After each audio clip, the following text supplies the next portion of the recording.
लकल हम्द या अल्लाह अस्सलातु वस्सलामु अलैका या रसूल अल्लाह अम्मा बाद। सिलसिला है नाजरीन के सवालों के जवाब देने का। नाजरीन में से एक ने हमारे किसी वीडियो के कमेंट्स में ये सवाल किया है कि अगर कोई तहज्जुद के वक्त पहले वित्र पढ़ ले तो क्या आप तहज्जुद पढ़ सकता है। उमूमन लोग यूँ ही करते हैं और सुन्नत भी यही है कि अगर कोई तहज्जुद गुजार है तो तहज्जुद के वक्त उठ करके पहले तहज्जुद पढ़ेगा, उसके बाद आखिरी नमाज जो है अपना वित्र करेगा। अब अगर कोई ऐसा कर लिया कि उठा तहज्जुद के वक्त है, इशा के वक्त तहज्जुद नहीं पढ़ा, वित्र नहीं पढ़ा, उठा तहज्जुद के लिए ही है, लेकिन तहज्जुद के लिए उठ करके पहले वित्र पढ़ लिया, क्या वित्र पढ़ने के बाद अब वो तहज्जुद पढ़ सकता है? आइए तवज्जो के साथ सुनिए। दो हदीस में पेश करता हूं, फिर मसअले की तरफ आता हूं। हजरत सैयदना जाबिर रज़ियल्लाहु ताला अन्हु से रिवायत है कि अल्लाह अज़्ज़ व जल्ला के महबूब दानाए गुयूब मुनज़्ज़हुन अनिल उयूब सल्लल्लाहु ताला अलैहि वसल्लम ने फरमाया, जिसे ये खौफ हो कि रात के आखिरी पहर बेदार ना हो सकेगा, उसे चाहिए कि वो सोने से कब्ल ही वित्र अदा कर लिया करे, और जिसे ये खौफ ना हो तो उसे चाहिए कि रात के आखिरी पहर वित्र अदा किया करे, क्योंकि रात के आखिरी पहर की नमाज में दिन और रात के मलाइका यानी फरिश्ते हाजिर होते हैं। यह सही मुस्लिम की हदीस पाक है।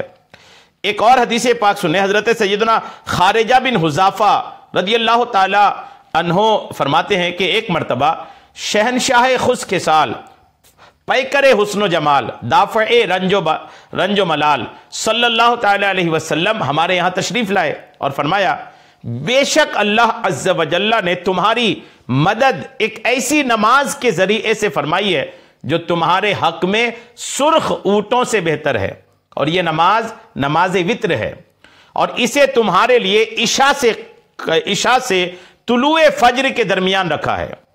यह बात मैं बताना चाह रहा था। यह सुनने अबू दाऊद किताबुल वित्र की यह हदीस नंबर 1418 है, जिल्द 2 सफ़ा 88 है। आका करीम अलैहिस्सलाम ने वित्र का वक्त यह बताया कि यह इशा के बाद से तुलुए फज्र के दरमियान यह वित्र का वक्त है। इशा से तुलुए फज्र के बीच इशा यह वित्र का वक्त है, और यही तहज्जुद का भी वक्त है। बस तहज्जुद में यह फर्क है कि इशा के बाद सो के उठने के बाद, इशा पढ़ लिया उसके बाद सो जाए, सो के उठने के बाद उनके लिए तहज्जुद का वक्त शुरू होता है। तहज्जुद का आखिरी वक्त और वित्र का आखिरी वक्त सेम है। शुरुआती वक्त में तो थोड़ा सा फर्क है कि वित्र जो है उसके लिए इशा के बाद सोना जरूरी नहीं है, उसको इशा के फौरन बाद पढ़ सकते हैं। तहज्जुद के लिए इशा के बाद सोना है, इतना बस फर्क है। बाकी आखिरी वक्त जो है वो दोनों का सेम है। जब तहज्जुद का वक्त खत्म होता है उसी वक्त वित्र का वक्त भी खत्म हो जाता है। अब जब ये बात आप समझ गए हैं तो आइए आप अपनी जवाब की तरफ आइए।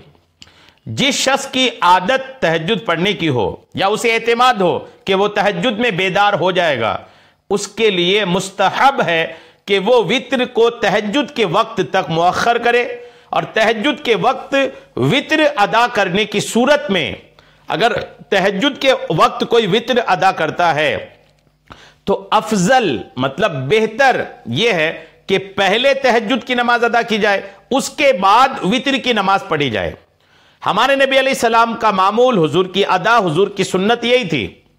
ताहम अलबत्ता अगर कोई पहले वित्र की नमाज पढ़कर फिर तहज्जुद पढ़े तो यह भी जायज है, अलबत्ता अफजल तरीके के खिलाफ है।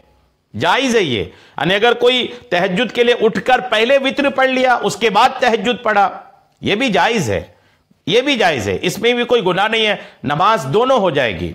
लेकिन अफजल और बेहतर अनसब आका का मामूल, आका का तरीका यह है कि तहज्जुद के वक्त उठकर आका करीम अलैहिस्सलाम पहले तहज्जुद पढ़ते थे, उसके बाद वित्र पढ़ते थे। सवाल करने वाले ने जो सवाल किया है, यकीनन मुझे लगता है कि कभी इन्होंने गलती से ऐसा कर लिए होंगे कि पहले वित्र पढ़ लिया उसके बाद तहज्जुद पढ़ने की बारी आई, शायद इस वजह से सवाल किए हों। तो बिल्कुल नमाज आपकी हो गई, बिलाशुबा हो गई, इसमें कोई नमाज ना होने वाली बात नहीं है, चूंकि वित्र का वक्त भी अभी बचा है, तहज्जुद का वक्त भी बचा है। जब वक्त बचा ही है, आपने वित्र पढ़ लिया पहले, तो ऐसा नहीं कि तहज्जुद का वक्त खत्म हो गया। जब तक सुबह सादिक नहीं हो जाता तब तक तहज्जुद का वक्त है, लिहाजा तहज्जुद की नमाज भी आपकी हो जाएगी। लेकिन अफजल यह है कि पहले आप तहज्जुद पढ़ें उसके बाद वित्र पढ़ें। अल्लाह करीम हम सब को शरीअत के तमाम मसाइल सीखने, समझने और उस पर अमल की तौफीक अता फरमाए। आमीन बेजाहिर नबिय्यिल अमीन सल्लल्लाहु तआला अलैहि वसल्लम।